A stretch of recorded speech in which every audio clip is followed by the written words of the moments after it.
1, 2, 3, 4. My baby don't mess around. That's such a good fucking song. That was funny. We might have got that. We did. We did get that. 1, 2, Screaming MOB like fuck a bounce. Millennial mindset, tattoos in a podcast. Ask you what you trying to do, but you ain't got the time yet. My dog up 2 hustles, you ain't on your grind yet. Like how I'm still up and ain't get paid for my rhymes yet. Hey guys, welcome back to the Millennial Mentality podcast. I'm your host, Nick Agnelli, here with my co-host, Peter Price. What's happening? And our guest today, Nick Flash. Yeah. In the building. Probably the coolest name I've ever heard in my fucking life. I'm not going to lie to you. Ever? To Nick, it's up there. Nick Flash just goes. Like, do you know Nick Flash? You know? You want to know Nick Flash. That's right. Now you guys are going to know Nick Flash. Do you like your name? Do I like it? Yeah. Yeah, like, I mean, you know, it's easy to remember. Yeah. You know what I'm saying? So if people hear it, they're like, they could correlate it with good or bad, you know what I mean? Nick Flash, Nick Flash. Yeah, it's a good one. Well, thank you guys for watching, listening, viewing, subscribing. Keep telling your friends and family about this, guys. It means the world to us. We're trying to spread our local message and just really just get across people's stories that are awesome. So, Nick, thank you for coming on tonight. Thanks for having me. Who is Nick? Kind of go back to the story. Kind of tell me who you are, where you're from, and your upbringing. Well, I mean, it's a long story. Yeah, we got time. We got time, dog. Yeah. Well, I mean, I guess we could start with where I met Pete. Okay, I mean, let's do that. I start where I met Pete. Pete was managing 123 Djs Are in Kachina, and I was the resident DJ there. And that's how we kind of linked up. So music's always been a big passion of mine, and I'm just a big believer in following my passions. And my passions led me down the road of DJing, and you know, I've been in the nightclub scene for about 15 years now. Yeah. What year do you think that was that we met? Is that like 27? 15 years, so since 21? Or you're I was in the nightclub scene since I was, you know, young, like 16. Wow. Like, okay. Yeah. Okay. What were you doing at that age? Well, I mean, I was just looking. Trying to hang out, or were you working? No, I was looking for a place to go hear new music and meet girls. I mean, I think it really came down to where can I meet girls. Where'd you grow up? In Miami. Yeah. So how were you? You have fake ID? You knew somebody? How'd you maneuver? There was a lot of raves going on then. Yeah. This was we're a little. There's a age gap here. But What year are we talking? This was when Jinko jeans were popular. Yeah, you know, I like hell Jinko. yeah. Oh, the With like the Velcro? Yeah. And like EDM and electronic music wasn't popular. It was very alternative. You had like artists like Prodigy and Rabbit in the Moon and stuff. It was very an alternative scene. It's not like today where it's like, oh, we're going to the festival and we're dressing up and everything. It was really underground. You know what I mean? So, you know, I discovered drum and bass that way. Were those like warehouse parties, or were they warehouse parties, house parties? Things not like out in an open field with stages like EDC or something. No, not back then. So you've really been from the come up of like that whole scene. I really have. I mean, just thinking about Jinko jeans, where you couldn't just walk into a store. There wasn't like Hot Topic was selling Jinko jeans. You had to like go get them. You had to, you know, there's a lot of kids. It was like punk rock. Like electronic music was like punk. It was like an alternative space. Huh. Have Jinko jeans made a comeback right now? Not really. I think it's just kind of do you still rock 'em? Do you nostalgic. rock No, I never rocked them back then. I was really I was a hip hop kid. Yeah. Realist. I was a hip hop kid, and So what was the swag at that time? You know, I grew up like with a lot of like West Coast influences and a lot of Miami bass influences. So for me, it was always like the Miami bass and the 2 Live Crew and the Gucci Crew and, you know, those kind of things. And then West Coast hip hop. So hip hop has been a very important avenue in my life. Okay. Like it kind of like raised me. It's hard to say, like hip hop like raised me, and DJing has just been one facet of hip hop culture. And that's just like something that I learned. It was the rapping, the graffiti, the turntablism and everything. So DJing to me was more about like disc jockeying, not DJing. Like turntablism. Yeah. You know, I thought that was important. The vinyl and really collecting vinyl and hearing like samples and things of that nature. So that's how So it was really more of the hip hop culture that I kind of got involved in partying and everything like that. And I was never a break dancer, but I would go watch kids break dance. Yeah. And I would go like in high school, I would go like do rap battles and, you know, go to other kids' schools. And were you spitting or you were watching? I was spitting back fuck. then. Like, I don't know. I was just really like raised by hip hop, you can say. And so would you say at that time too, like, this was 93, 90, That's 94. what I'm saying. You were in the Tupac prime. The Tupac prime. and being a DJ Tupac, at Bone that Thugs time, and Harmony, those were like Bone Thugs and Harmony really got me like started into hip hop, and then I went backwards to the Slick Ricks and the Rakims and like, you know, all Ice that Cubes stuff. and Yeah. being a DJ in that era too was generally associated with hip hop, right? Like where nowadays, if you say you're a DJ, most people assume it's like EDM and shit. Like, but back then, being a DJ, you were usually using vinyl that had hip hop tracks on it, right? Yeah, and I was like, what really fascinated me about hip hop is the old school samples that they would use, because my parents would listen to like Earth, Wind and Fire, and they would listen to like all these R&B records. Yeah. When I was growing up, like Michael McDonald and Yacht Rock and all that stuff, and hip hop really sampled those and took those. I'm like, oh, like my dad had that record, like, you know what I mean? For the people that don't understand what that means, explain what sampling something means. Sampling. So, well, hip hop rapping started very easily. 2 turntables and a mic, right? And then they would loop a break. So a break is like a drum pattern in the song that just breaks down. It's only drums on a record. So a DJ would just take 2 vinyls with the drum break and go back and forth, and then they would have a rapper rap on it. Really simple. Really simple. And then that's why they would call it break dancing, because they would loop the break, and then the break dancer would dance over that break, and then an MC would Interesting. would rap over it. You're a student of the game. Yeah, I love that. I love that. I love Keep that. going. So I mean that doesn't describe who I am as a person, but I mean it's described like, you know, on the music end, The or culture. the culture end of the Culture behind it. creativity end of it. Now, to another layer of hip hop raised you, what type of, I'll say, day-to-day influence did it have over your life? You know, like A lot of negative ones. Yeah. A lot of negative ones, and I still feel like it has negative connotations to me to this day, from the way I see women, from the way that I felt like, you know, I'm a tough guy, or the friends that I chose, the avenues that the friends I chose were going down. A lot of negative stuff. Yeah. A lot of negative stuff. There's a lot of positive too. It's on the like expression of self and the creative self, but there was a lot of negative influences, and I think that certain elements of the culture will, if you don't have a strong foundation, will take you down a path. I mean, I think that what you you're don't saying wanna is go. super Absolutely. relatable right now. And not to even say that this is what you meant by that in your own personal experience, but I think like in today's day and age, that's still an issue where kids are listening to the rappers and everyone's rapping about Xans and perks, and it's Killing worse someone. today. Yeah, Worse yeah, it's yeah. worse today, right? Worse And- today especially with drugs. Right. Every music videos, there's 15 guns getting pointed at the cameraman, you know, Right. and everyone. I mean, I don't want to say everyone, but a lot of the kids that are growing up listening to this, and I don't want to sound like my fucking dad when I say this, but I know the reality of it. These These kids are trying to portray that, you know? They want to grow up and be like that, you know? And, You know. I mean, I'm guilty of it too. That's the music I listen to, and I love it. But at the same time, I know that. But you did live that life. Right. That's what I'm saying. And regretted it. Yeah. So like we talked about it in the Matt episode.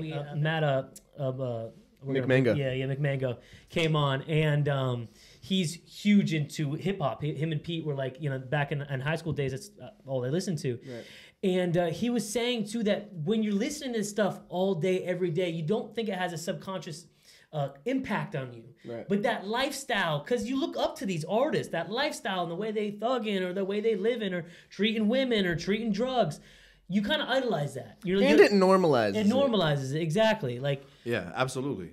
and so I totally get how people get swept up by that cultural influence and like they try to live that life. Right. And that, I mean, that, and it continued because I was then, you know, that was younger, but then when I got into the club and, you know, Miami, it was all about flash and you know, just all that, and I got swept up in this whole nightlife culture too. Is that how you became Nick Flash? Yeah, I mean, I got swept away in the nightlife aspect of it too, not just the hip hop aspect, but like just how, you know, the evolution of that. Did that in what way, Nick? What do you mean by that? If you don't mind elaborating a little bit, like what do you mean? Well, it's just more about, like, I guess letting the culture was leading me, and now I'm trying to lead the culture a little bit. Yeah. You know, I was always like felt like I was an outcast growing up. So I think that like music and hip hop and, you know, alternative scenes really connected to me, because I felt like an outcast already. I didn't feel like, you know, I fit into a box and everything. So, you know, I look to that. You know, I look to that to be part of the outcasts. Did you? So what you're saying is you didn't struggle with it, or you embraced it? You kind of. I struggled and I embraced it. Yeah. I think it was both. I still struggle to this day, and you know, even now. Yeah. So. A lot of people, we have all these guests on. We're different in our own ways, but it's hard when you feel that outcastist vibe, because you feel like you're not accepted by any one group. Like a lot of us can identify with I'm or I'm whatever it is. When you feel like you don't belong to a group, you feel so isolated, so ostracized, and you're like, you know, it's hard to find belonging. Right. I totally relate to that fact where you're like, I had finally something to connect me to another group of people. Now this hip hop scene, this DJing scene. So here's where I belong. You know, this is my tribe. Now, when did you say, okay, I was in the scene since I was 16, I was partying, I want to take this and do with my life? Well, so I started off by engineering and rapping. That's like where, when I was like 18, I had built up my own studio, and I was working and I was recording rappers and everything. And I just get like a lot of the rappers that I were recording were drug dealers, were like gangsters, were, you know, whatever have you. And I got caught up with the wrong people, and I got robbed one day. I had guns pulled on me and they took all my equipment, everything. It was pretty serious. And then I was like, I don't know if I want to like keep going in the rap direction, you know, like what, you know. And I got insurance money back from the robbery or whatever. So I decided to invest in turntables. That's when I made like the transition into the turntablism, because I wanted to just focus on the music and the other element of the culture that I was lacking, really. And do you feel like that was a blessing, getting you out of that rap culture? Everything, every kind of like trauma that you go through is a blessing in disguise if you just know how to look at it. Yeah. It's all that view. Now, Nick, how hard was it at first to start DJing? How hard was it to really feel like, okay, this is something that I could do? What was that belief in yourself like? Well, it kind of just was like fell into my lap, really. I was like practicing in my house or whatever, and then I just saw an ad for like DJs wanted Sweet 16s and stuff like that. And I just started going out. This guy was booking me at like Sweet 16s and like bar mitzvahs and those. Where are you finding those ads at those? I don't remember. I think it was Craigslist, just like Craigslist. Like it was like how long of a window was it that you think you bought the turntables until the point where you were like calling yourself a DJ? When did you make that jump? No, it was, from okay, like so trying to so be this was when Serato had first debuted. I don't know if you know. That's what the Serato program is. that you DJ from? Yeah, and what Serato allowed you to do, what it started with, is it allowed you to take your two turntables and connect it digitally. There was a box, like now it's built into the mixer, but you had a box, and you could connect it to your turntables. But when I was getting booked before that, it was only CDs, so I had to like burn CDs, and I had like books of CDs. I had vinyl, and I had a collection of vinyl, and then but with DJing, you couldn't just lug vinyl around and things like that. So I had to start DJing with CDs, and the guy who was booking me, he had the system, and he had like a CD mixer, right? And it was like, you know, you could queue up your song on it, and you know what I mean, and play two. And then there was like a whole case of CDs that he had that would like rock your wedding or do good for a wedding or like mixes for Sweet 16s, whatever. And then I would have like my books that I would put together on my own.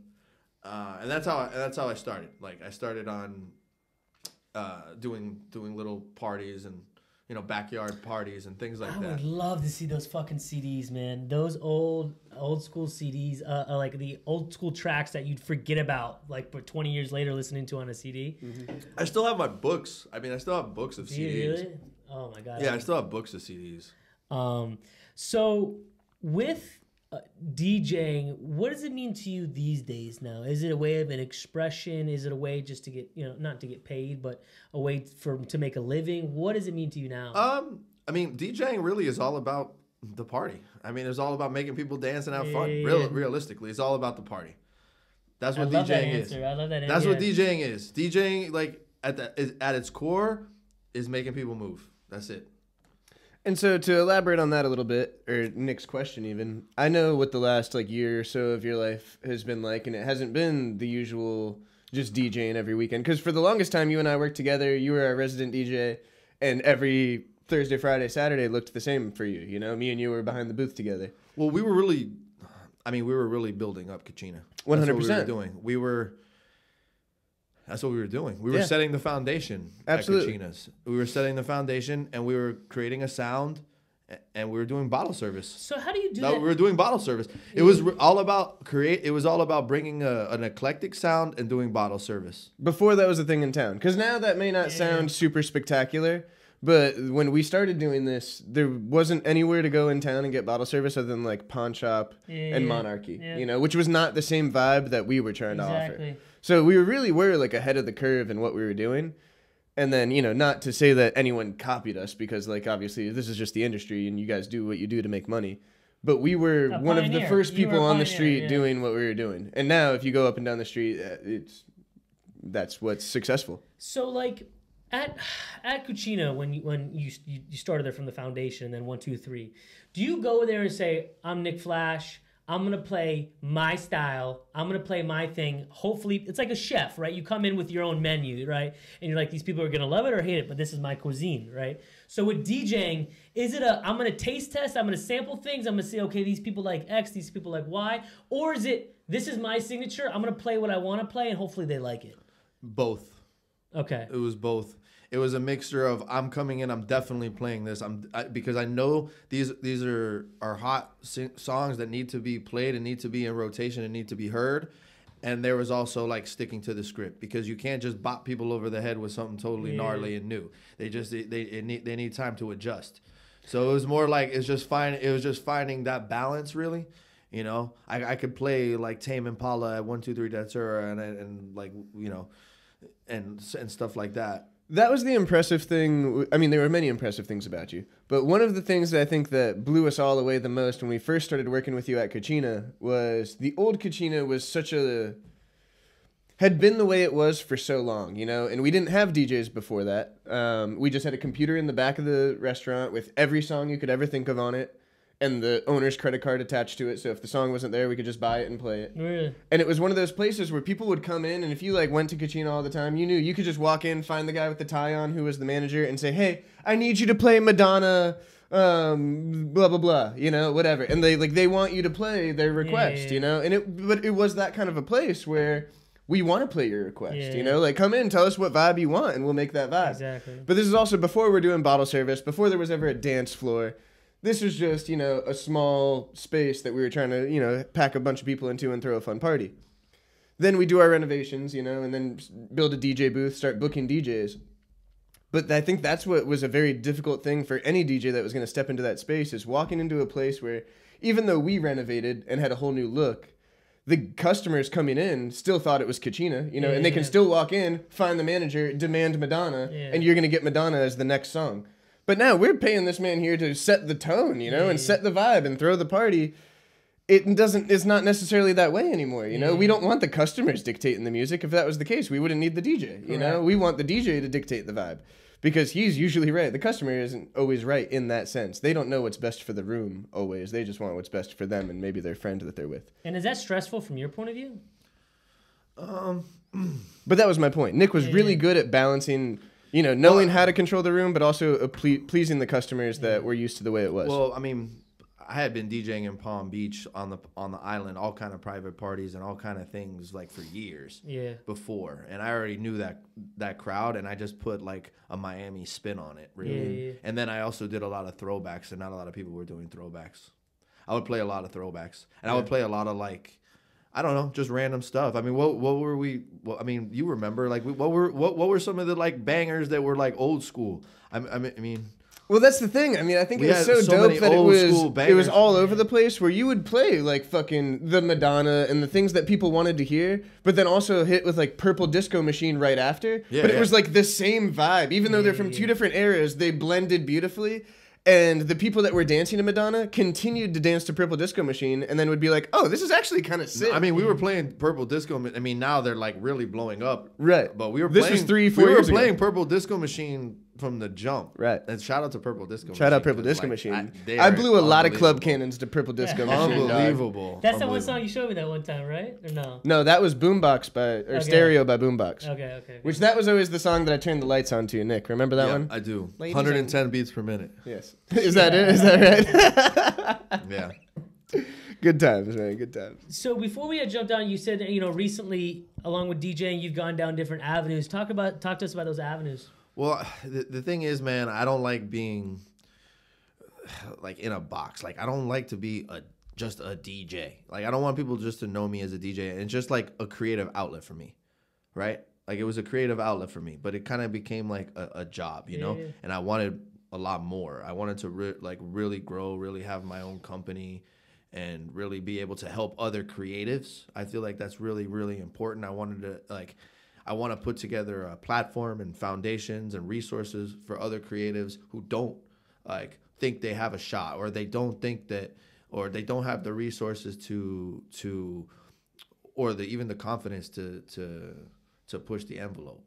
So I mean, I think when the pandemic hit, it was more about like, where is culture going? And to me, I thought, well, what if this pandemic lasts for years? What if they shut everything down? What if the world is shut down? What if there's no more I mean, and we can get into this topic in depth more, but I really was thinking that this pandemic could last longer than any of us really. I just saw an opportunity that maybe I should get back to like nature. Maybe I should like find like a path that doesn't depend like on a creative so much outlet or something that is more in depth with nature and connecting to who you are as a human being, rather than like a paycheck or this and being that. More human. You wanted to be more human. And what did that look like for you? So I thought like, buying land was important, and like developing land was important. Developing relationships with like small towns who have access to a lot of land and things like that, and who may not have experienced and that's something you've always bringing creatives into a more like natural space, into a more rural setting, and thinking about how I can actually make that happen. Is that a mentality that you've always kind of had, or is that sparked by the pandemic? What? That mentality of being attracted to small towns and lots of land. Because I remember when I first met you talking about like Montana. Yeah. You wanted to buy property in Montana. No, it was Arkansas. Arkansas, that's right. Arkansas. I mean, I was always like looking at land and looking like, what would be cool? Nick, is that your phone that keeps pinging? I don't know, dude. Is it? No. Well, you're both Nick. Yeah, we're both going off. Anyway, I've been attracted to it, and I just thought that needs to be a skill that I need to know. I maybe need to learn how to farm. Like, because I was waiting in line at Publix, and just everybody had masks, and it was like down the street, and I was like, man, I think I should probably learn to grow some vegetables. You know what I mean? Just in case. Like, just in case. You know what I mean? Yeah, I really thought I really thought that's what I had to do. So what were the first steps you took? That's what I had to do. So the first steps I took was developing my company, or my brand, the Light Bulb Agency. Okay. So that was what I did first. I developed the website. I developed my website. I developed like what can I bring? What can I bring? Services can I bring? And where can I start? Or what can I do to attract investors that we can get together and make resources for creatives, and also benefit brands and benefit different things and benefit rural areas. That's really where I wanted to tackle my client base. So you wanted to be the middleman between the people and the goal. Yeah, I mean, I saw that a lot of these small towns had these economic development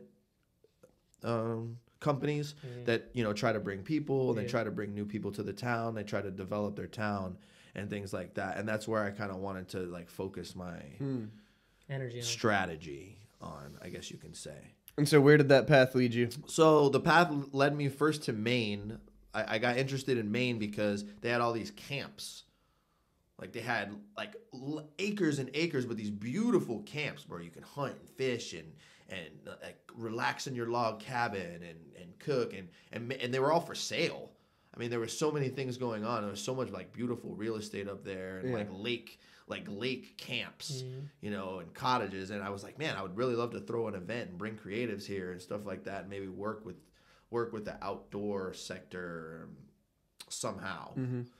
So I thought it was just about getting out of my comfort zone, kind of like exploring a different side of myself, really.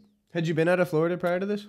I mean, I've traveled. Yeah. I've traveled around, but like not living. Not like relocating. Not relocating. Yeah. So I kind of wanted to see what. And so you said there's like log cabins. It wasn't literally like pitching a tent in a campsite, but they had like, it was just out in the woods. No, they had all the amenities. Yeah. You know, they could go like imagine like going to a summer camp. Right. You know, you have the canoes and you have the log cabins and the fireplaces and the. It's a fire vibe. Yeah, you know, like the snowmobiles and you know, and the hiking and. And so what town was this? So I went to a town in Maine.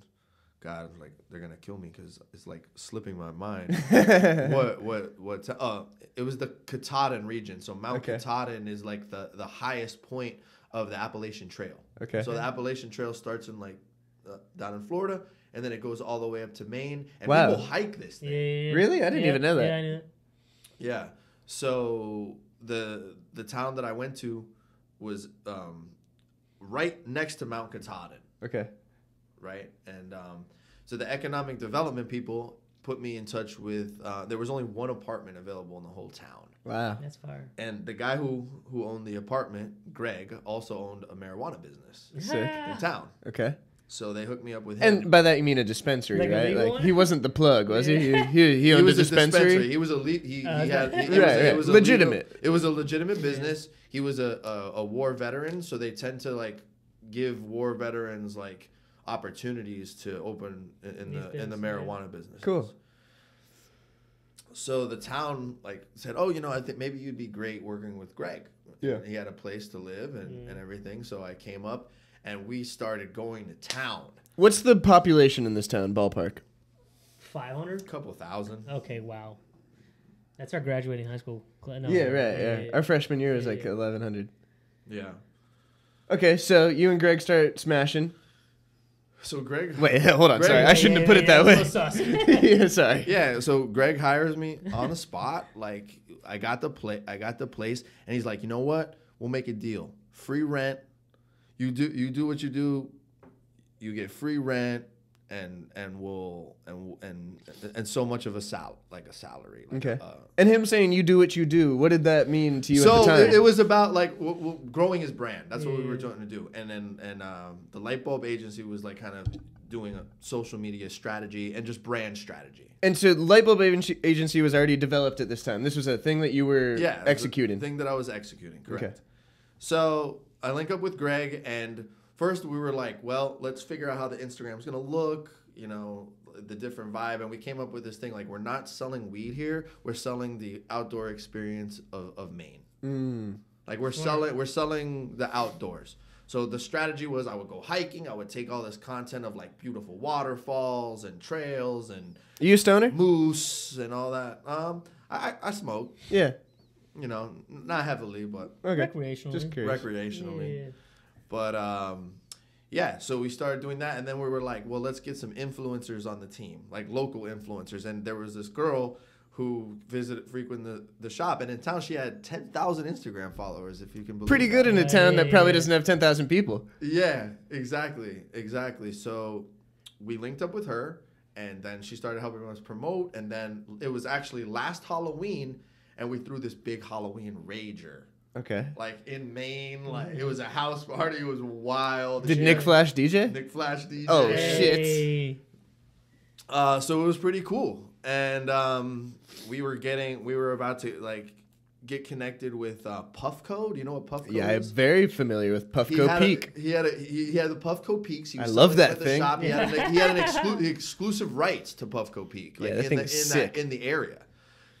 What is like the retailer? Yeah, he was a retailer of Puffco Peak. Was this a weed pen? It's the Describe best. it It's the best. It's called like it's like an electric dab rig. So if you want to do dabs, you look like a crackhead. You take the torch, you light up the nail till it's red hot, and then you drop oil on it. The Puffco Peak is not a sponsor, but 100% can be if you want to be. Yeah. It looks just like a baby bong, or like maybe it looks like a mini lava lamp. Okay. It's like the shape of a lava lamp. And it's got a button on it, and you push the button, which heats the nail to the temperature that you want. It's got a few different settings, so if you want it like cooler or hotter, that's okay. You push the button, it heats the nail to the exact temperature you want. You put your product inside the little chamber, and then you take your hit. But the great thing about it is like the temperature is always controlled, because when you're using the torch and you're just lighting a nail, you have no idea what temperature it's getting to. You're just lighting it till it's like red hot, which is not ideal. And then whatever dab you put on that red hot nail that you light with the torch, whatever you don't inhale is just dissipating into the air. You waste whatever you don't inhale. With the Puffco Peak, it just sits in this chamber, and whatever you don't hit, you can just push the button again, heat it back up, and you rip it again. Fire. It's the most like advanced dab rig that exists. Yeah. Very impressive. I mean, we were getting hooked up with them. Everything was going good until apparently he was going through a divorce. Things were not good at home. With the Puffco Peak, buddy? Huh? With the Puffco Peak with, guy? with Greg, who was the owner of Magic City Med Shop. Yes. Magic City Med Shop. And, real quick, also with the Magic City Med Shop, he had this whole space. I actually was calling you. Right, I was going to go into this. So anyway, this is the town of Millinocket. Let me be There you go, yeah. The town of Millinocket. Okay? So, like I said, I hooked up with the town development people and everything, and they were trying to help me start my business and grow and get leased properties and things like that. Well, Greg had a whole space, and in this space, he was gonna do like a recreational side. He was gonna do like a little we was gonna develop this whole building because he had like access to the whole building, and we were writing business plans and getting everything kind of going, and unfortunately, like he was going through a divorce, and we were right on the brink of getting disapproved by the town, and the renovations by the town, and the funding by the town. We were right on the brink of getting this, and then a divorce happened, and everything. She fell through, took the business down, everything like that. And I ended up homeless in Maine for a while. No way. Wow. In the middle of winter. Come on. Wait, so what? 10 months ago or not? This past winter you're talking about? Yeah, this past winter. Wow. And so you were living in Greg's place rent free. I was living in He Greg's lost place. the place, or how do you end up homeless? Yep. Fuck. Wow. And so what do you do? A lot of thinking. Yeah. Good answer. A lot of soul searching. Good answer. Where I should go next, because it was just a lot of soul searching. Really, I really believed in Greg. Yeah. I really believed in his brand. I really believed in the town. And everything was coming together. Everything was It coming. was like a beautiful story, Everything was coming together. I mean, he originally wanted to have a tattoo shop there. And that's why I called you. I was like, hey, do you want a tattoo shop by any chance? Yeah, Nick was trying to get me to just move up to Maine. And dude, I'm not going to lie. I thought about it for a little bit. It sounded pretty sweet. Yeah. You would probably be a great Mainese. My whole family's from Massachusetts, which isn't the same thing, but I can drop a wicked every now and then. You know? What is it? What is the Maine person term? Mainer? Mainer? What are you if you're from Maine? You're a Mainer. You're just from Maine. You're a Mainer. Yeah, Mainer. I mean, there's some tough motherfuckers out there. Man. Really? Yeah. You. I mean, a lot. I mean, you got to be a tough motherfucker. Yeah. Really I mean, you were pretty like off the grid. Would you say? I was really off the grid. Yeah. I mean, not off the grid, but there wasn't much. Like they had a McDonald's in your town? There was a McDonald's. Okay. There was a McDonald's. That's a good benchmark. I'm glad you said that. There was one McDonald's. There was a Chester's. Okay, heard of it. Yeah, what's that? Chester's. Chester's. Yeah, I never ate there. Like an Arby's, I feel but like. most of the town was shut down. I mean, most people, they were so scared. I mean, it's not like Florida. They were so scared. Everybody, like, all the small businesses were shut down. It was like a ghost town. Yeah. Really? It was literally like a ghost town. It was like that when you arrived? Yeah. And did that scare you at all? It worried me. It worried me a lot. Like, are people gonna be okay? Are people gonna live paranoid? How long are people gonna like live so paranoid? Right. Did you get that feeling? Were you paranoid at all, or were you worried about this? I've never been worried about it. I was worried about it from the beginning, but then I just got very suspicious of everything going on. I was like, hey, I thought to myself, we're out in the middle of nature. We're outside. Like, there's beautiful fresh air. There's like, and you know, there's all kind of things that could be done in this town, and you're all like hermits. You know, it was kind of heartbreaking, really. Yeah. And what that does to the human psyche is insane. Like, when you stick someone inside of a confined space for X amount of time, you know, they naturally go insane. They get anxiety, they get depression. The humans meant to be outside, get sunlight, get fresh air, water, breathe. I mean, you were meant to be animals at heart. And when you cage people, they become insane. Mental illness goes through the roof. You said when you got homeless, you did a lot of soul searching. What did you find in that soul searching? I mean, there was only two options: go work, go find another job. Yeah. I mean, I could have just like worked at a Target or something. Like I'm like a Ninja Turtle collector. I could have found the Ninja Turtles before they came out. Whatever I could have done to get just to get some that income. sounded oddly specific. Yeah, did you think about doing that? I thought about going to Target so I knew when the Ninja Turtles were coming in. Wait, what? Nick, where were you during this homeless in the car? Target. Was that Target for 47 If I could just get someone to buy this Michelangelo. Yeah, because anyway, that's another story. But so where'd you end up? I ended up you know me, Merkham. I do So very well. Merkham, DJ Merkham, Russell Stevens. Shout out. He's like a brother of mine, and he's living in Colorado in Breckenridge. Yeah. And we've always worked together. But then living together is like living like brother. We would like fight. We would fight. So when all this was going on, he was like, "Come out to Colorado, bro. I told you Maine was a joke. Come on out here, bro. We got snowboarding, girls, bomb." I'm like, I love that, but I'm on my own path. Yeah. I was thinking to myself, I love that, but I'm on my own path. It sounds great, but I'm on my own path. But I was thinking about it, and I'm like, man, Colorado's got it going on right now. Like, let me go. And we always work good together. So let me move out to Colorado then. So I packed up my stuff and I moved out to Breckenridge, Colorado. And yeah. How was that?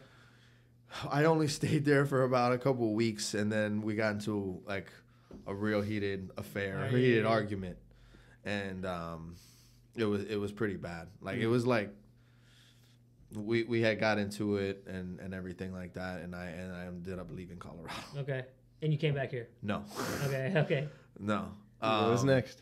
So, but what was your plan while you were in Colorado? What were you doing while you were there? My plan was just continue what I was doing. It's just continuing the business, meeting people, finding opportunities. Yeah. And what kind of brands are you approaching at that time? Like, does the light bulb agency have like a demographic that it caters to, or? Well, I mean, I wanted it to be to small towns, but now I'm kind of just finding my niche. Really, I'm kind of just finding my niche. I'm actually in town acquiring a intellectual property that I'm gonna kind of take the reins of and have ownership of. So that's the one thing I'm focusing on with the light bulb agency right now is acquiring the intellectual property, running it, managing it. And that'll be like a headquarters for the brand, or this is a separate project? No, this is just a separate business entity that I'm kind of just taking for putting it under the light bulb umbrella. Putting it under the light bulb umbrella and generating income for myself and for other creatives and DJs and stuff. Are you able to talk about that yet? No. Okay. That's awesome, man. Coming soon? Coming soon. That's Sick. right. So that's what I'm in town doing now. Yeah. And you feel like you found really your purpose with this path.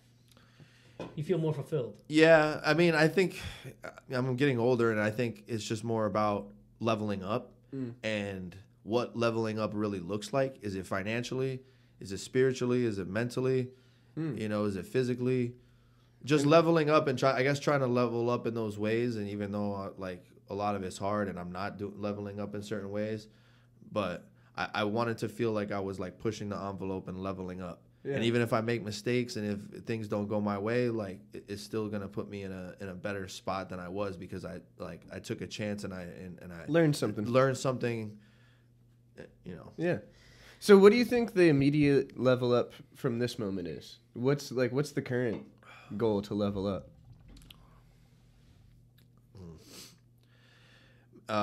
Man, financially, spiritually, and in relationships. A little bit across the board. Yeah.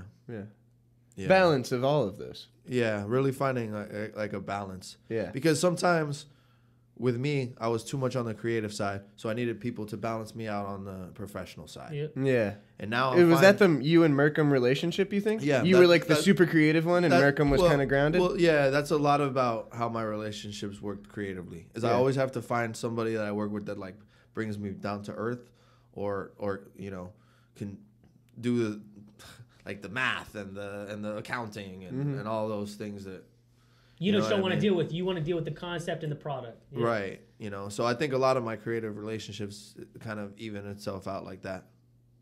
And do you have my core like men that I would look for in my life, I guess you can say, were more. So these are more, when you say relationships in that pillar, are these personal relationships or professional relationships? Both. Okay. Both. And then those are things that you're trying to create or repair? Both. Okay. Both. I mean, I think the only way to truly repair relationships is to repair yourself. Correct. You know, and then like everything can kind of flow from there. Correct. Well said. You can't fix a relationship unless you're in a good headspace. There's no way, you know. Do you have any conflict with blurring that line between professional and personal relationship? Whether it's between male or female, you know, not even in a sexual way. Well, say it again? Do you have any conflict, or have you found that it's, you know, good or bad to be friends with the people that you have a personal or a professional relationship with? Yes, I think so.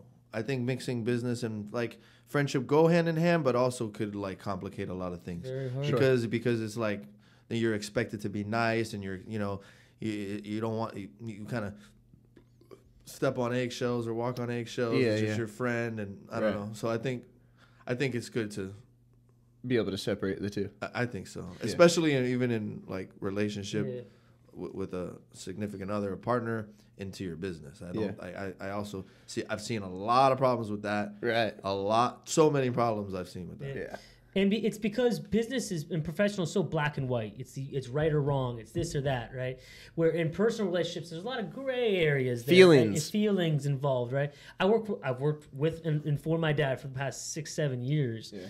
And one thing that he did good was from the get-go, it was like, you're fucking, you know, you're doing this wrong, you're doing that wrong. It was very to the point. Yeah. He didn't fluff anything. He was very much like the baseball coach that's hardest on his son. He's like, I'm going to give it to you real. Yeah. So there was never that fluff we had to worry about. It's still hard working with your dad. Like, you know, you work with him all Friday, then you go to like a birthday party later that night, and you're like, okay, this is dad mode now? Or this is, you know, boss mode? That was something I struggled with as a kid, because like my dad was usually one of the baseball coaches in my younger years. And I could take criticism from the other coaches, but I couldn't take it well from my dad. It's hard. When it came from my dad, it hurt me. You know, I could take criticism from the other coaches, no problem. But when it came from my dad, it hit me different, you know? Right. And eventually he stopped coaching for that reason. That's it. Well, in their defense, too, it's also hard. Like, if I have a son one day, or daughter, and I'm coaching them, right? It's hard to have that off switch. Like, at what point, like, do you get in the car after practice and like, okay, no more talk about baseball? Like, it's hard. There's a lot of blurred lines there. Yeah. So, like you said, with the personal and professional relationships, in my opinion, a lot of people should keep it just professional and just personal. And when you start blurring those lines, it makes things very difficult. Mm-hmm. Right. Well, and one thing I want to talk about too, and this is what I've seen so much in my career and so much lately, is that if you don't have your personal relationships with women, I'm talking from a male aspect, it can damage your whole career. If like, it can damage your whole dreams. It can shatter your whole dreams if you're not in a right place with your spouse or your girlfriend, or you don't have that angle figured out, could ruin you. It could ruin your entire life. I don't disagree. Yeah, I think a lot of people discount that bad headspace of being in a bad relationship, how much it affects you day to day. And even, you know, if it doesn't get to that point of ruining your life, it's really hard to level up. Correct. When you're not in that correct headspace, you know, like, and like you said earlier too, like the best way to repair something is to repair yourself first. I feel like that sort of ties in right here too, is like, it's really hard to progress and grow and move forward, even not just in your relationship, but in your career, when one of those things is off balance, you know? It is. And a lot of people take that for granted, I feel, or I'm struggling now to figure that part out.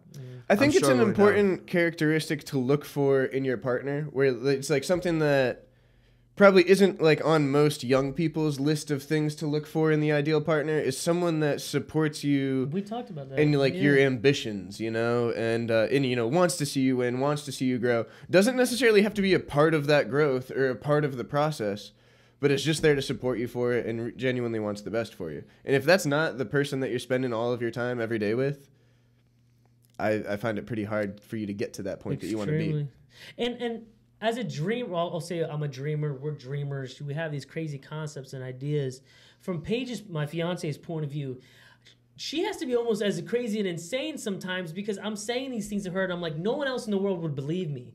But when I'm saying these blind truths in my head, she has to look at me and be like, I support you in that, which is just hard for her, because she's like, I can't even see it, so how am I supposed to believe? So, but that support means everything for someone who's conceptualizing something. You're absolutely right. People don't see that. That could be a crazy downfall to someone's career and path. Yeah. And I think just the way we relate, men, the way we relate to women, and women, the way they relate to men, it will complicate your entire life. You know, there's a lot of resentments that we hold for the opposite sex or whatever it may be, and carry it around, you know, culturally, with whatever the case may be.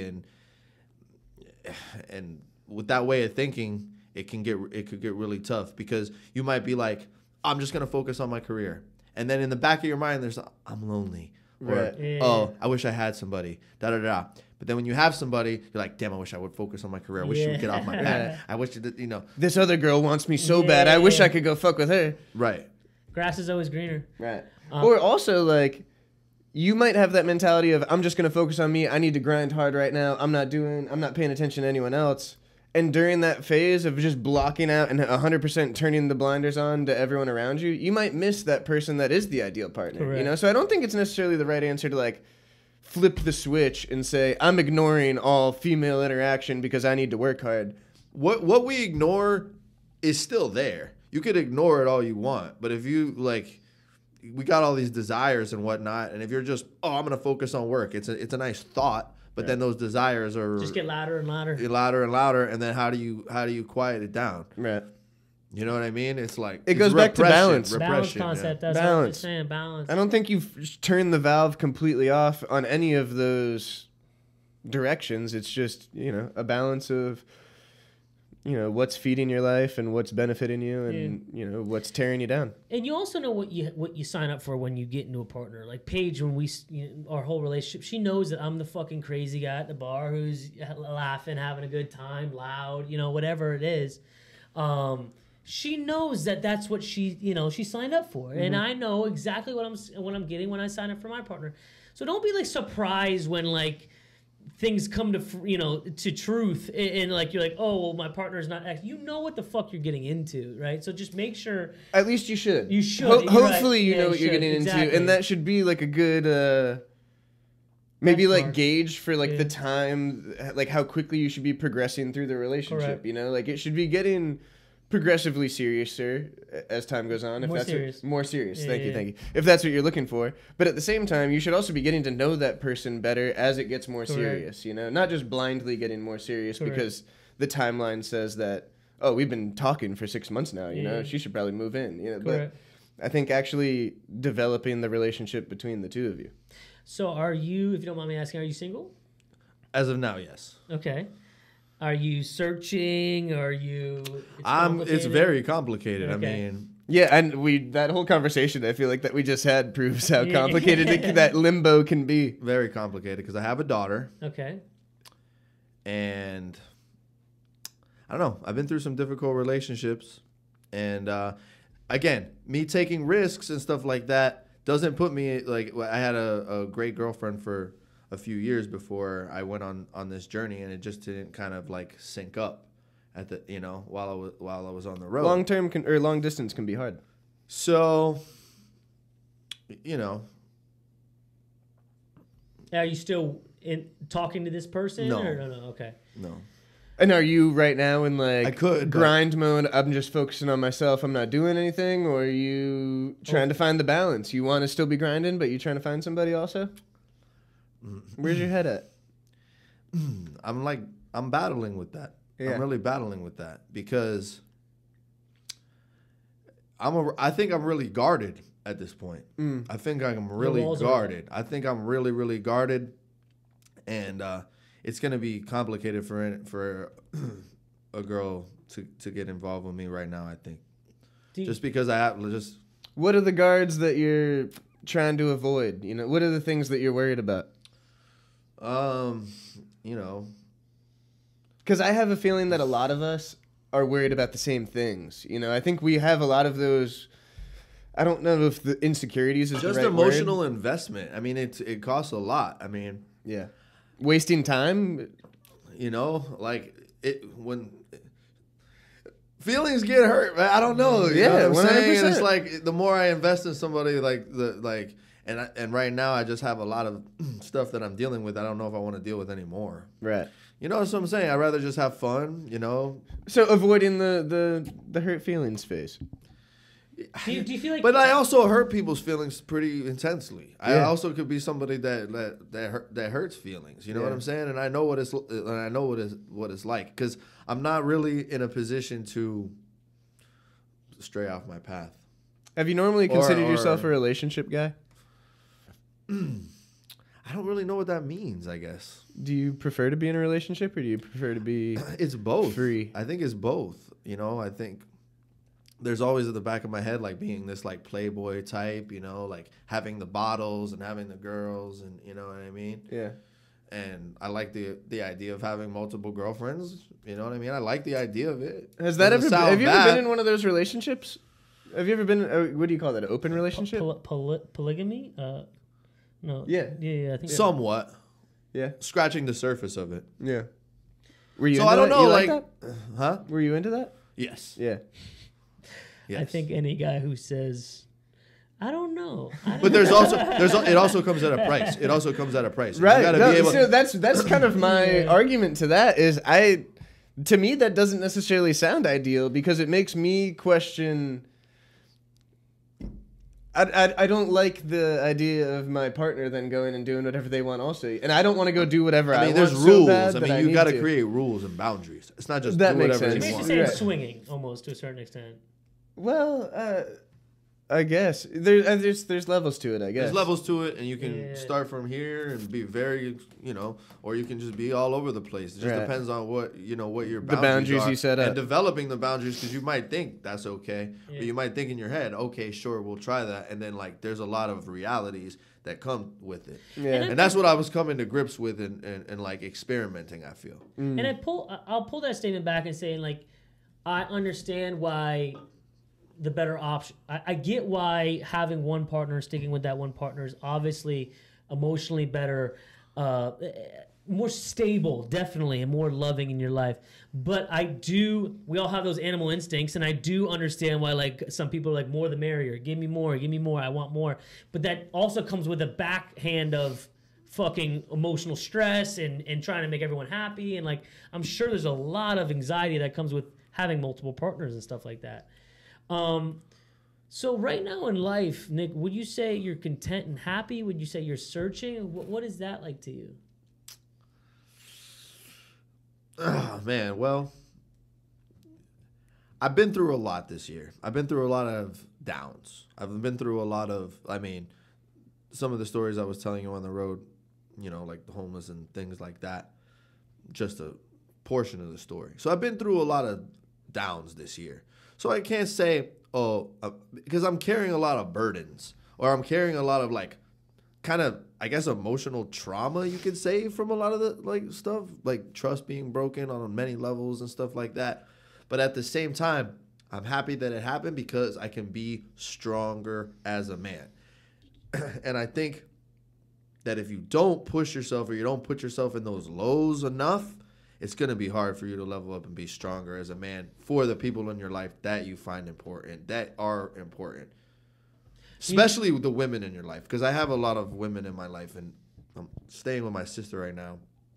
I just think to myself, like, man, if I would have kept going, I wouldn't have. If this wouldn't have happened to me, I wouldn't have been here with my sister. I wouldn't be with my nephews and nieces right now. I wouldn't be in that position with what I know, with what I'm able to bring to them. Same with my daughter. Same with my daughter's mom. Same with a lot of the women in my life. And I feel like if I'm not strong, or if I don't push myself, that I can't really be of service to them or whatever. Yeah. And in some like.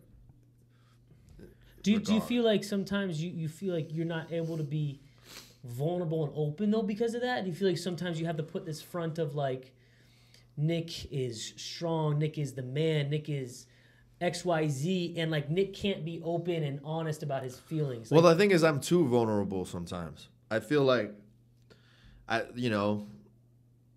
could be like too vulnerable. Yeah. And I think that could get me in trouble.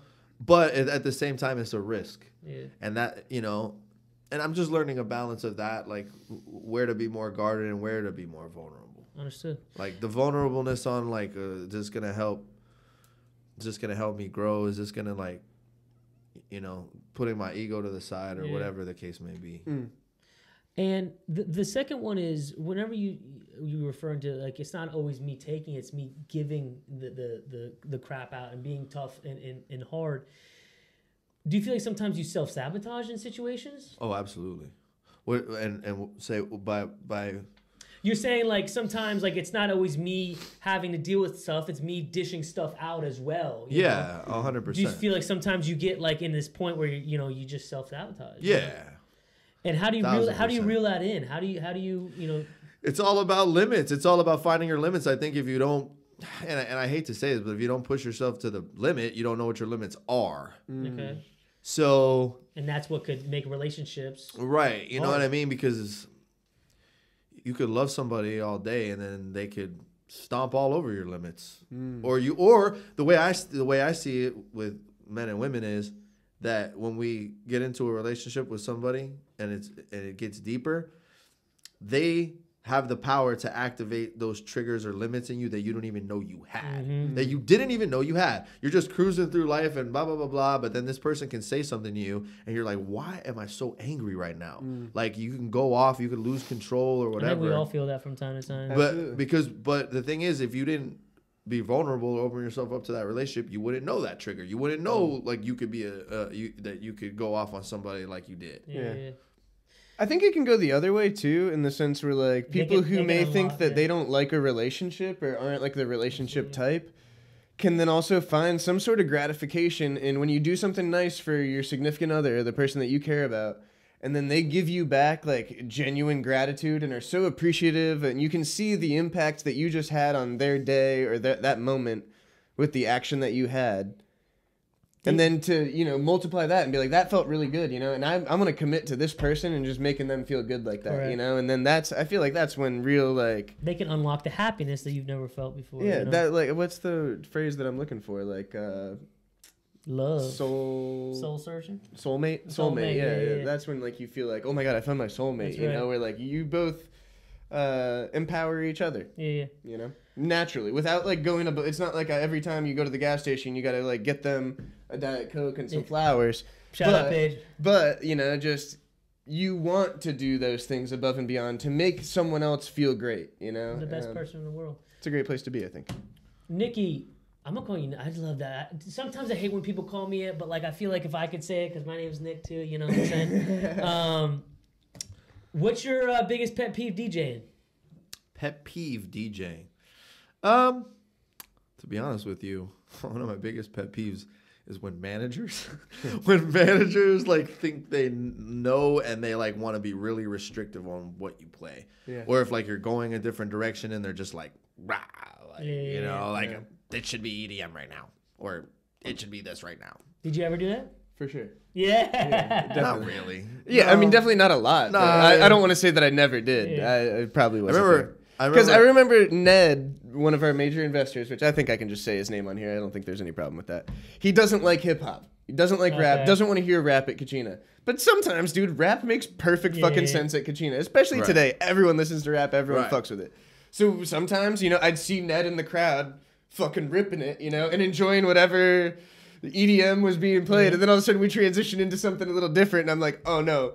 I'm gonna get a text from Ned any minute, you know. So I'm next to Nick in the booth with the fucking club cans. I'm sure I've said something along those lines before, but never because I doubt Nick's ability to control the room and throw the party, but because sometimes I've got a boss in the room and I know what he's gonna say about what he's hearing. Yeah, I mean that's a pet peeve of mine. I mean, justifiably, that's a pet peeve. What's the worst song that people request all the time? Worst song. Put your hands up, singing that song. Is that Miley Cyrus? Hot in my head, like I hate that song. I don't know. I don't think there's a worst song that people request. I mean, it's all based on the trends or whatever trend. You know, it's like if it, whatever it is now. Like if I've played it once or I've coming into playing it twice and they want to hear it again, like in the same night. Yeah, no, we're good. Like, you know what I mean? I don't mind playing it once. Right. So Nick, have you ever heard of this thing that we talked about on this episode this week, the Kavorka? Yes. So, really? So do you feel like as a DJ you automatically have the Kavorka? No. No? No, I don't. Really? At all. Did you know about this before you met Reed and Chris? What? Well, no, I was listening to. Well, I'm a huge Seinfeld fan for one. Oh, okay. The hip hop raised me, but Seinfeld was a huge part of it too. Okay. Shout out Larry David. yeah. Shout out Larry. No, I really do not think DJing has anything to do with that. Really? At all? I would have said I would have guessed. Yeah, I disagree a little bit. I've seen Flash in the booth. Ladies love him. Come on. No, I don't think that it has. I think it actually makes it harder. I think, to be honest with you, what you mean? I think the guy because I'm DJing. You see what I'm saying? Like I'm in the party, but I'm not. It's like being an introvert. That's like the best place for a DJ to be. Do you feel like a lot of DJs are introverts? Of course. Yeah. 100%. Huh. 100%. Because you don't actually have to socialize. No, you could be a part of the party and. This is kind of your voice. I feel almost the same way as the manager. I was throwing the party every night, but if it was not my job and it was my house, I would not be throwing a party every night. I also am not like. You are an introvert at heart. You know? Yeah, you are. So no, I do not think so. To be honest with you, it's made me like miss a lot of opportunities with ladies because I'm setting the other guys in the party up. Yeah, they're all dancing with them, like you know what I'm saying. Like and then I'm like the last to leave. Right. You know what I'm saying? Maybe I'm packing up my gear, going here. You know what I'm saying? So it's not like it's not the best opportunity. The person who has the best opportunity in the party is one of the managers, the bartender. Well, I'm literally the last to leave. And no, managers have it a little bit rough, and of course the promoter. Yeah, the promoter's probably best case. Well, the VIP host. Yeah. The VIP host. Yeah. Whoever, you're basically the manager that gets to like leave when you want, and you've got to come to. You're there to party. Really? Yeah. He's the one. Host. He's the one who's getting the girls. Yeah, right. And how does that job based off of commissions? Like what? It's usually like bottle sales, table sales. Number of people that you literally bring in the door. You got a list of people that check in when they come in. You get a certain price per head. Sometimes all of the above. Now, you never did that, right? No, I hired those people. Okay, that's what I thought. Now, which we don't see a lot in Palm Beach, which is weird. I don't get it. I went out downtown recently. There's no like guys that I know personally that roll with like groups of 6 or 8 or 10 or 15 girls. That it's not like Miami. Miami, like each promoter would be responsible for bringing like 20 girls. We went through that phase on Clematis. There was definitely like a few years ago when even John Dewar used to be that guy. Before he was a dynamite real estate agent, he was a promoter. Right. Same with like the guy. He's Drake. He's the man. Was always a promoter rolling with a posse of women. But now I feel like it's changed. Where like. it can all be done on social media before the event occurs. You know, you don't have to roll in with the posse as long as someone reaches out to you beforehand saying, hey, we're throwing this event. Can you be there? We've got this waiting for you. And then they show, you know what I mean? I feel like a lot of it can be done hands off through social media. Yeah. Rather than one person rallying the troops and bringing them in with. Well, it's modernized now, you know. Right, that's what I'm saying. It definitely helps me get introductions with girls. Yes. It definitely helps me get the introduction. That's true. Yeah. Being the DJ. Yeah. You know what I mean? I think it's a huge Kavorka bump up when you're a bartender, though. I think that's automatically like it's a loophole almost, you know, like. Yes and no. It just depends, you know, because again, you're usually one of the last people to leave the building. You know, whatever girls you're gonna get hit on a lot, without a doubt. You'll get hit on all the time. But the actual chances of you leaving with that person are super slim because they have to leave before you, and then you gotta work on linking. But like creating regulars and all that. Right, it's also part of the hustle. It's just the whole scene is crazy. So Nick, we skipped over a little section of this last year that's been big for you that I hope you want to talk about. After Colorado, and you left there, what was next for you? After Colorado, I knew I had family in Pennsylvania. I never met my uncles before. Growing up, I never met my uncles, but my last name is Ragno or Ragno in Italian. So Nick Flash is a made-up name? Yes, it is. No fucking. I just said you had the coolest name I've ever heard in my life, Nick. You can't. Oh, he picked a good one. Damn it! Made it up. Made it up. So on the way up, I'm so disappointed. He picked a really good name. I told everyone today he's a guy named Nick Flash coming on my. That is his name. It's his name. That's true. I mean, Can you legally change it for me? Is that possible? I'll see what I can do. Yeah. Okay, so keep going, Pennsylvania. Yeah, so on the way up, like to Colorado, and on the way on my journey, I stopped and met a lot of my family that I had never met, relatives I've never met growing up.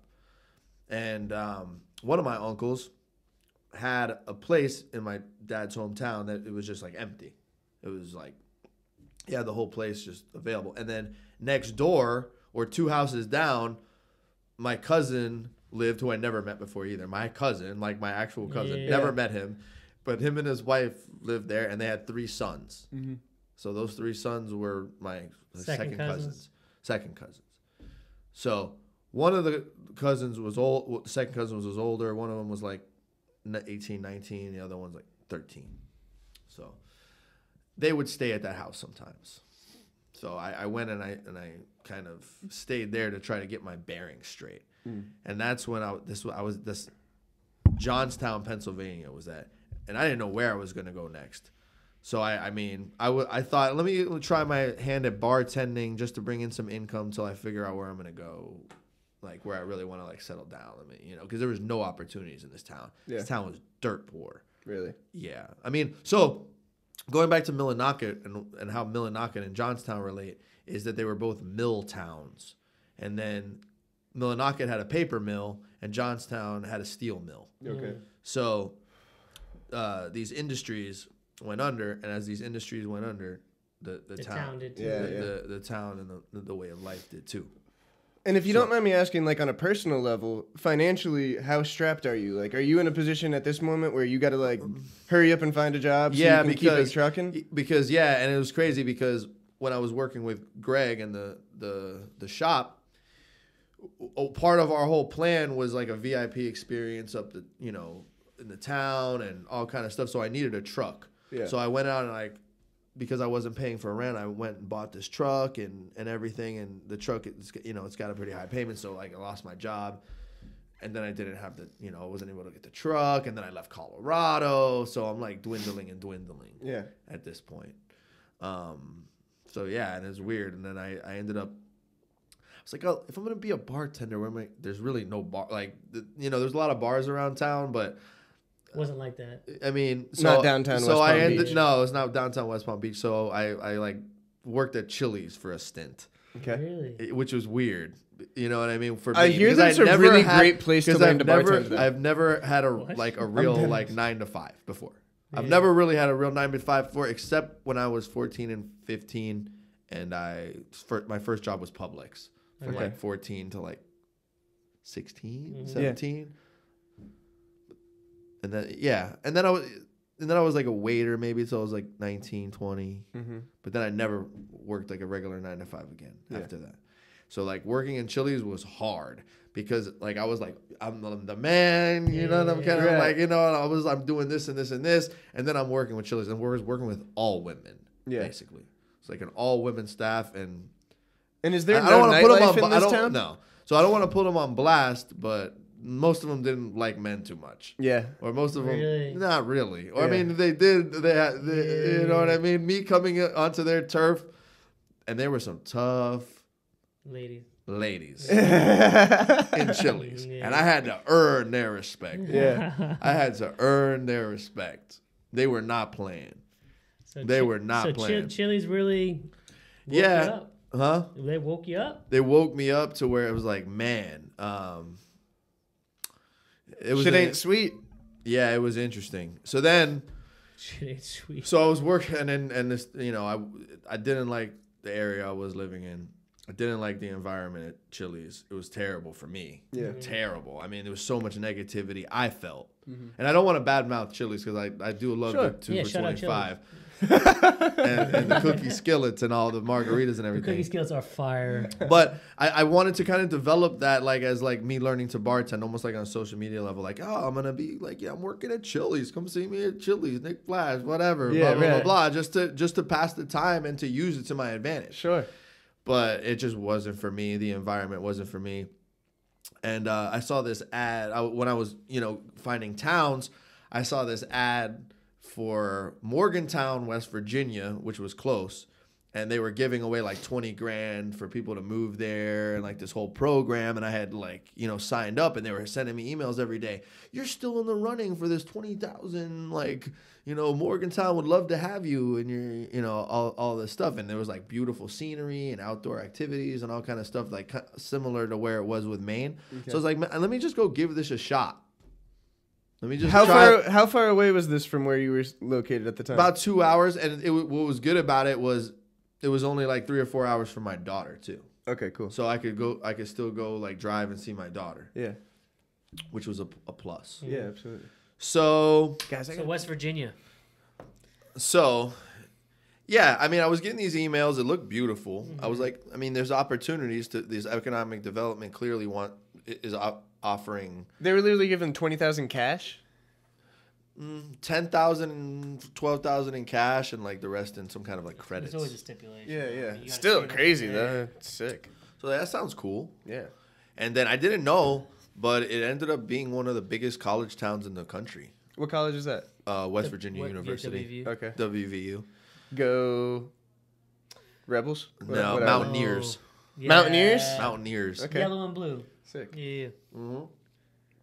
So, I was like, West Virginia. Like Yeah. Oh man, Sam is gonna be so pissed. My brother-in-law is like diehard. Really? Is he? Yeah, diehard West Virginia. Diehard. Yeah, that's where he's from. Oh, okay. Yeah. Okay. Sorry, Sam. My bad, dude. Yeah. Country roads. West Virginia. Oh yeah. They played that at my sister's wedding. Yeah. Yeah. Good. For a second, I thought I might have had the wrong place, but now you just confirmed it for me. West Virginia. So I was like, I quit Chili's, and I was like, I'm just gonna move there. I'm just gonna like look for some jobs and whatever, and get on my feet again. I've already been used to it this long. Let me keep on going. So I ended up looking on Indeed, and there was a position for a VIP manager at this hospitality group. Okay. And this hospitality group owned like 10 strip clubs. So this town that you're in is now quite different from the town you're in Pennsylvania. There's nightlife here. There's nightlife here. Yeah. There's nightlife here. There's football here. There's boba tea. That really puts it in perspective. Yeah, like America doesn't know about boba tea, but sometimes you should. You're very lucky in Florida that you have boba tea at your disposal. Yeah. You had a boba tea? Yeah, absolutely. I've never. With little bubbles in there. Or something? Yeah, you've never had boba tea? They're magical. No, well, I mean, you better take advantage of it because you can pretty much get it around here. Boba tea. Where do you go for that? You can get one at Grandview. Yeah, they have a really good sugar milk. Yeah, Shout out sugar milk. Yeah. Oh, yeah. They do a lot of good things over there. Yeah, Grandview's amazing. I went there today. They were closed on a Monday. Did you know that? No, I didn't. I didn't either. I get it, kind of don't. I went with Bruce. He was sugar milk has some good and JoJo. boba. I went with Bruce and JoJo. So you got this job. So yeah, and then I was able to get an apartment, and wasn't what they were describing on the ad. Let's just put it that way. The apartment? No, the apartment's great. $500. You're living like the $12,000 cash. No, I didn't get that. Right, I was in the running for it, but so what was not as advertised? The strip club or the hospitality group. Let's just say. So I mean, you've been to hole in the wall strip clubs. I take it. Sure. Yes. Multiply this times. The worst hole in the wall strip club you've ever been to? No, it wasn't that bad, but it wasn't good. It wasn't good. Okay. It wasn't a good place for me at all. Yeah. And then I mean, what were the characteristics that made it bad? What were the things that stood out? What was it? I mean, resources.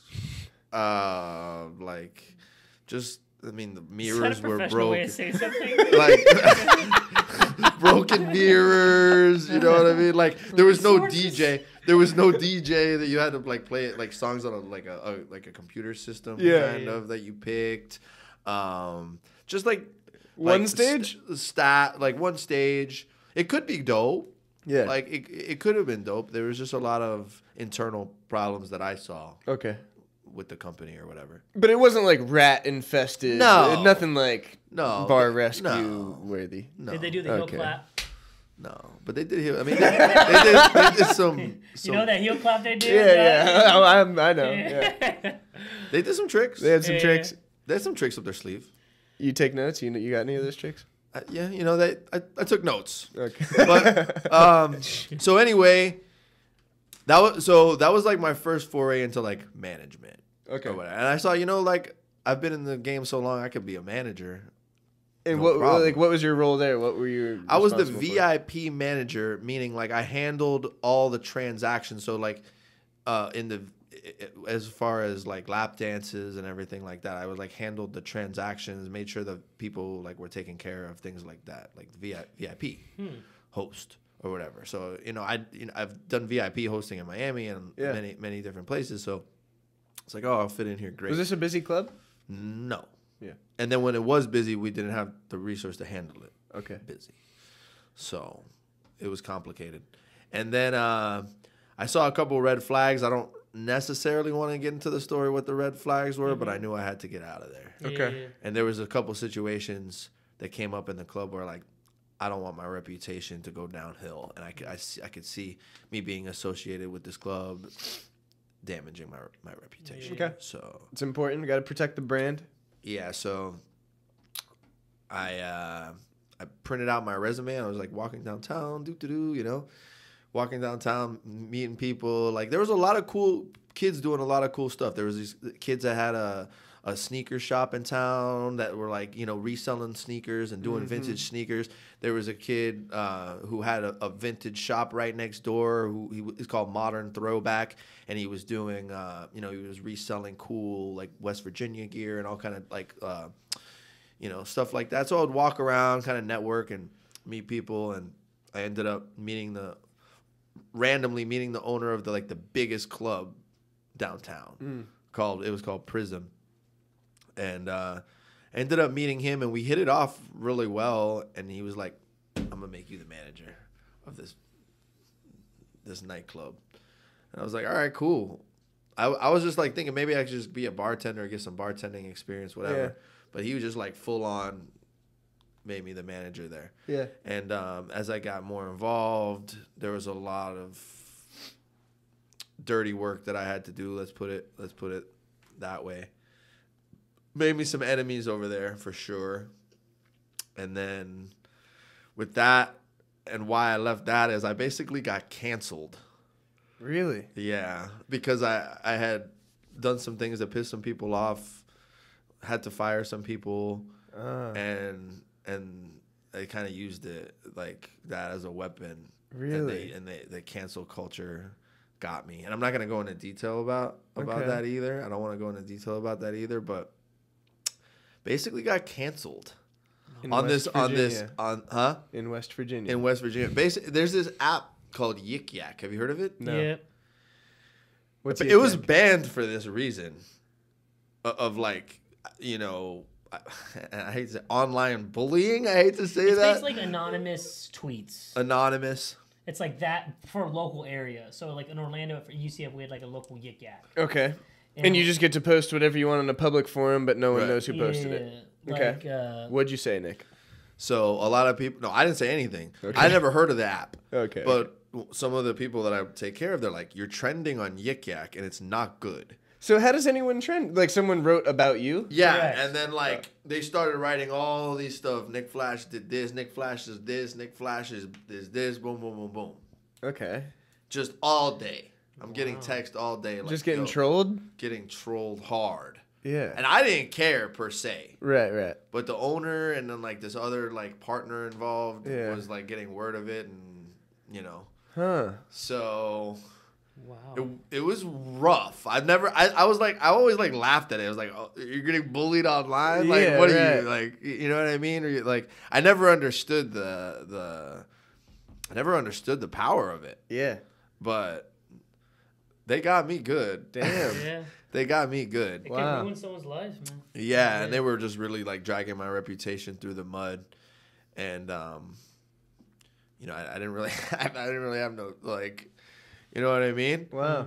And it's just like small town stuff. I mean, this is like happens. And like when I was in Maine, like this same thing happened to Greg because like he was going through his divorce. So there's all these rumors around town. He did this, he did that, blah, blah, blah, blah. They had, you know, people in the town looking to dispose of him. Yeah. And and I was associated with him. Right. And like, you know, and you're new to a town and stuff like that. And you can create many enemies really quickly. So then where did that leave you coming down to Florida? Well, it led me actually to a better position because as that was going on, this door, and this door started opening. Yeah. So then it just like all worked out, I guess. Yeah. And then I think about like where I'm at with my sister and stuff. I'm like, man, I was putting my family on hold and everything like that. Maybe it was just a sign. Maybe it was just like, again, toughen up. Yeah. Don't worry about what people say too much. Because what they were saying wasn't true. Yeah, it was bad, but it wasn't true. You know what I'm saying? So it was like... You know your own truth, and you own that. Right. Yeah. So what is the future for Nick Flash? Where are you going now? What's the direction? Man, I got to just say following my heart, really. I get that vibe. And I have to live below my means, I feel like, just with seeing the way things were and seeing the kind of poverty and the kind of things that people went through and the way like different relationships and stuff like affected people's career and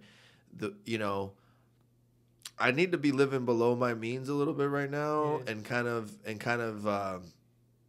restructuring my brand, I guess you can say, and my brand being me. Like, what's my message? What are the things that I want to say? What are, how do I want to portray myself? How do I want to help other people? What do I want to do creatively? I have like these things I started creatively that didn't like necessarily get finished. So maybe give me some time to finish some of the things I was passionate about that I started before too, that I can kind of finish up or tie the bow over, I guess you can say. Well, Nick, I think you are one of the most interesting, creative, your story is incredible for even just the past year. I mean, wow. Yeah. And for you to be able to look at us and be this positive, I mean, you've had a lot of shit thrown your way, as you said, and you kind of just keep rolling with it and going and going and going. And I don't think you should ever stop that. I think what you're searching for is coming to you. I think you're going to help a lot of people. And I think that wisdom that you've gained along the path is there for a reason, as you're saying. Yeah, and it's hard, it's hard. But I think about being in my comfort zone. What would I do if I would have stayed here? Just been DJing, been DJing the circuit. I wouldn't have really like grown, seen how other people were living. Like, I think living in Florida during the pandemic is a whole nother world because the country was really affected. I mean, people were really, really affected. It really threw things for a loop. And I got to like see that like firsthand, and I got to like live that firsthand. Whereas opposed to if I was staying here and everything was fine and no masks and all that, I would have taken it for granted maybe. So if you're gonna leave the people off with one thing, what is it gonna be? What do you mean? What would be your one word of advice?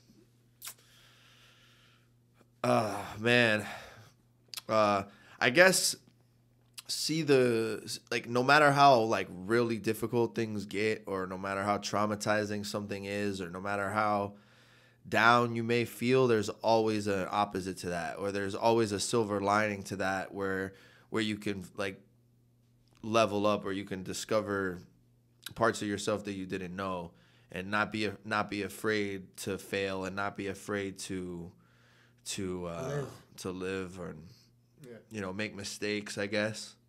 Where can they find you, Nick? What's your Instagram handle? My Instagram is DJ Nick Flash.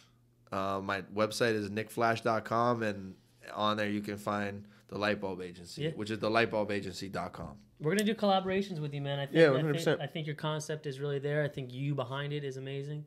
And guys, Off Key Mag still a thing? So I mean, that's one of the intellectual properties that I like developed. So a part of the Lightbulb Agency was like owning web real estate and developing these ideas as like a package.